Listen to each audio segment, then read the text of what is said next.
Yo, what's going on, guys? Jared here, back at it again with another video, and this is going to be a budget Bystial Runick deck profile. I had this deck built at about $144, so I was able to squeak it under $150, but I am very proud of that number because a lot of the cards in this deck are extremely expensive, but you actually are able to still get the basics of the deck down. You are still able to play all of the main things, and you're still able to get some of the combos off. Of course, I know it's budget. These are not the top tier things. Every time I do a budget profile, somebody comments and saying, what's the point of this? It doesn't make any sense. Like, it doesn't replace the thing. It's not a perfect replacement. Yeah, of course it's not a perfect replacement. It's budget. Otherwise it would be the same price as the expensive one.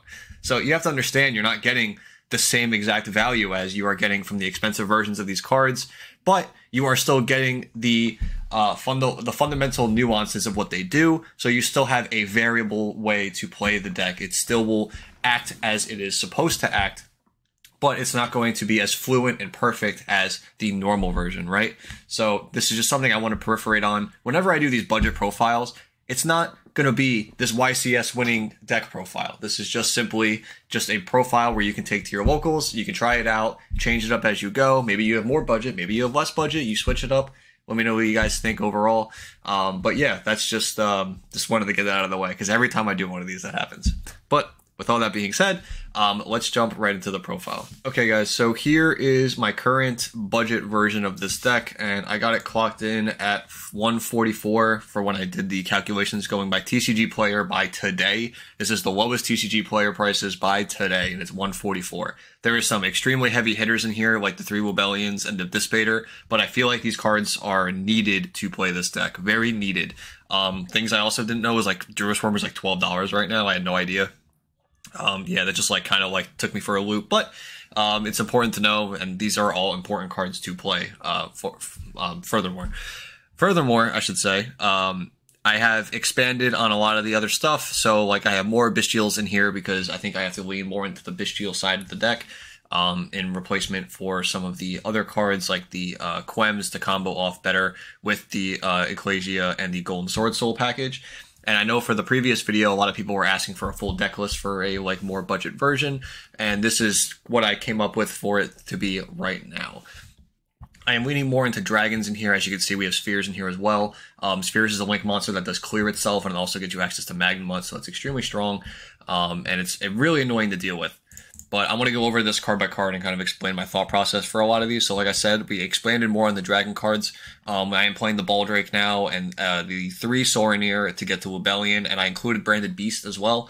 But these are just extra interruptions, forms of disruption that you can have in the deck, which is very helpful that you might be lacking consistency-wise later. So keep in mind that, oh yeah, Beast usually is not played right now, but because this is a more budget version, it is nice to have the option for Sorinir, send Regained, and then end phase Beast, bring it back, and then yeah, it's still pretty good. So don't get me wrong, it's Beast isn't the worst card ever. It's just drawing it in scenarios is just really unfortunate. So, like I showed you in the previous video, here is the tuner lineup where we have the 5 tuners still. We still have the 3 Ecclesia, the 1 Aluber, and the 1 Golden Sword Soul. And then don't forget, the Rebellion can search the Bystial Aluber still. Something I didn't mention in the last video actually was that the Incredible Ecclesia is actually more better than Cartagia going second because you are actually able to special summon her without any restriction. You can just special summon her, and then you can still normal summon if you draw 2 tuners. So just a little bonus that you get off this card to keep in mind. Also, there is a anti-Nibiru line with the Ecclesia package plus Quem. So if you want to see that, let me know. I'll do a quick combo video if you want to see that. Just leave it in the comments, but that's just a little extra thing. And then I'm still playing 3 Ash as the non-engine. It's just the most generic thing. Whatever you're playing at your locals, this is 3 slots that you can put anything. This could be Talents, this could be Valor, Imperm, whatever you want. So just keep it in mind. Like I said, 2 Regained. And then for the Runick package, we have 20 Runicks, very flat, 18 quick play spells, 2 field spells. That's it. I think it's the nicest and easiest way for a Runick deck to operate. It gets me the right numbers that I want in my games, so maybe it works for you. Some people like the Smiting Storm over the 3rd Dispelling. Up to you. If you want to play it, play it. If not, it's not a big deal. It's just personal preference. I'm a fan of 3 Dispelling. I know a lot of people who like the hammer. So again, This is my current main deck. For the extra deck, I have 2 Jerry and 2 Hugin Wings. You have to keep in mind, without duality, because that card shot up in price, we actually lose a lot of recurability with the graveyard effect of duality. So here we have to play the extra number of Jerry without it to be able to keep our long game going. Obviously, we have regain still, but we still want extras just in case, because there's some lines where you're going to use Coral Dragon and then you have to maybe go into a Spheres and you want extra copies of these things. So just very good to have. 1 Sleipnir. This is actually like surprisingly like an $8 to $9 card right now, but I think this card is worth the $9 price tag because it is very, very strong. And I don't want to sacrifice this card not being in the deck when it makes any Runick going second a like bait and interruption. So I really like it. I don't want to take it out. For the Synchros, Baron. This card is like less than $1 now because of the rarity collection, so that's a plus. You are able to afford this card. Dissipator, not reprinted. This card is not fun. This card was like $35 or something, or $36. It is ridiculously expensive. Again, I think this is the most expensive card in the deck, but this is also, I would argue, one of the most important cards for the combo lines, right? This is like, I think you could still play a version of this deck without Dissipator. I think it just won't be anywhere near as good. I think this card fits this deck so well, being an extender and a negate that just flows so nicely with the Bystials and bringing it back off regained. I think this is like, if there's a card that's like worth that price tag, I think it's Dissipator for this deck. The other card I would argue would be SP Little Knight, but I am not going to tell you to buy that card because it is insanely expensive. And it's not like full engine, like it's not like an engine requirement. This is an engine requirement in my opinion. 2 copies of Coral Dragon. This might be a little weird, but this is a water monster, so you can't recycle it. And at the same time, we want to use Coral Dragon when we have too many Runicks, and we need to synchro for a 10, and we have 1 tuner.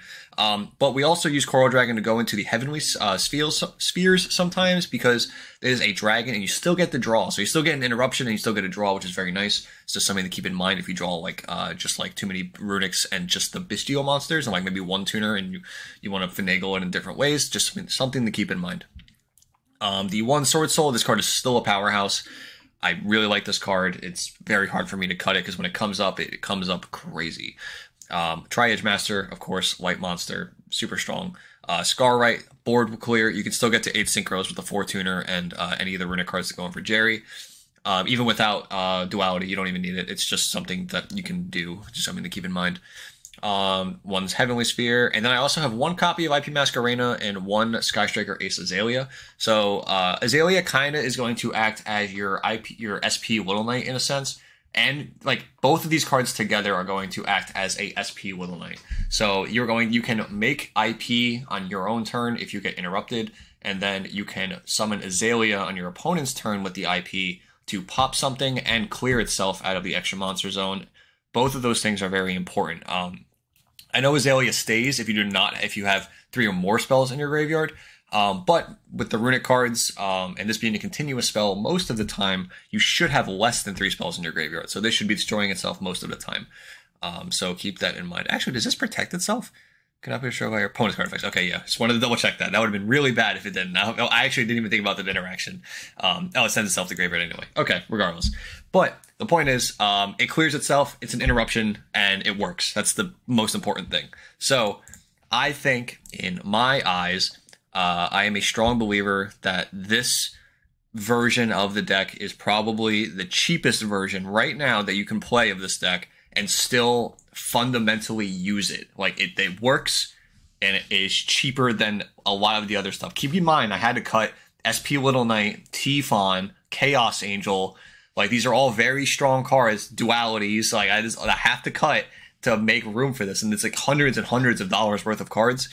So obviously the deck is not going to be as strong as the top tier Bystial Runick deck. But if you are a player who is interested in playing this deck and maybe wanting to learn it and take it to your locals, and you have a little bit to spend, or you have some of these cards already, this is probably your best bet to try it out, see how you like it, and just enjoy it for what it is.